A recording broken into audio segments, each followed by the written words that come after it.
Hello, my name is Stephen Redman and welcome to Pastor's Library.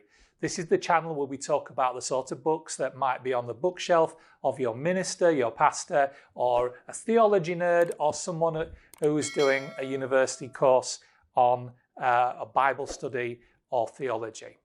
So today we're going to just talk a little bit about a small series of books. It consists of 2 books. One of them focused on the Old Testament, one focused on the New Testament. But they are a different type of commentary and one that certainly should be considered for study. Remember, if you like today, to give us a thumbs up and to click subscribe and the bell to let you know when the latest edition of Pastor's Library is released. So, in 10 minutes, what can we say about these? These are the IVP Bible Background Commentaries. And the key word is background. These are not commentaries on the Old Testament and the New Testament. They are commentaries on the background of the Old Testament and the New Testament. So, for example, when you turn to Judges, it talks to you about military matters in those days and gives you a background to the military issues that were faced in the book of Judges. And, for example, when you get to the bit talking about taking of slaves after a battle, it goes into some detail as to how the way that God taught the Israelites to behave was so much superior to the nations around them, and how that women should be given the time of mourning. He talks about them having their head shaved. That was culturally about mourning. They can mourn their past life. They're now living in Israel with the benefits of Israel and the God of Israel. And you will see how the issue of marrying a slave is dealt with. And again, how much better the way that the Israelites were taught to behave was against the nations that they were in. So when you are reading a passage and maybe you're looking at a particular verse, what I do is I open it up in, this is 1 Kings 14 verse 21, and it's talking about the high places in which they worshipped. And what this does is it talks to you about what a high place was and culturally what the impact of a high place was, and why the Bible makes so much of a deal about it.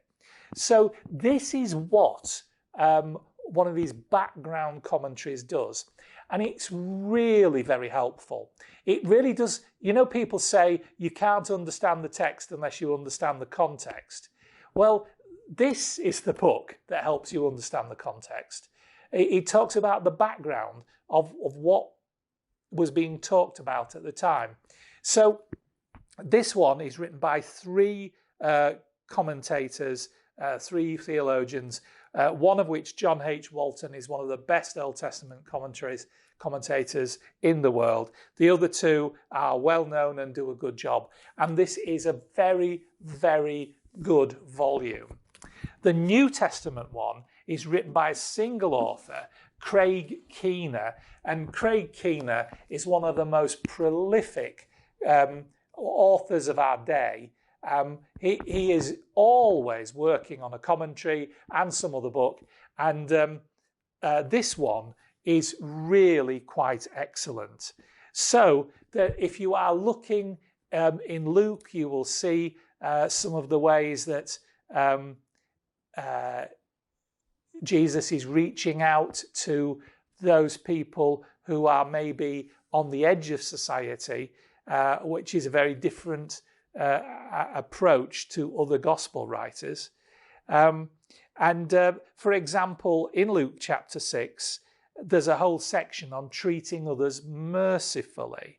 And the background that Keener goes into here is very important. So when he talks about turning the other cheek, for example, Keener tells us the blow on the right cheek was the most grievous insult in the ancient Near East. The clothing in this verse refers to the outer and inner cloak, respectively. The poorest of people, like the average peasant in Egypt, might only have one of each. Thus, where Jesus says, when Jesus is talking about non-resistance, perhaps in a hyperbolic sense, he is talking about clothes which, if you give someone one, you are giving them your only one, not a spare that you had or one of 6 that you bought when you were at Gap last time.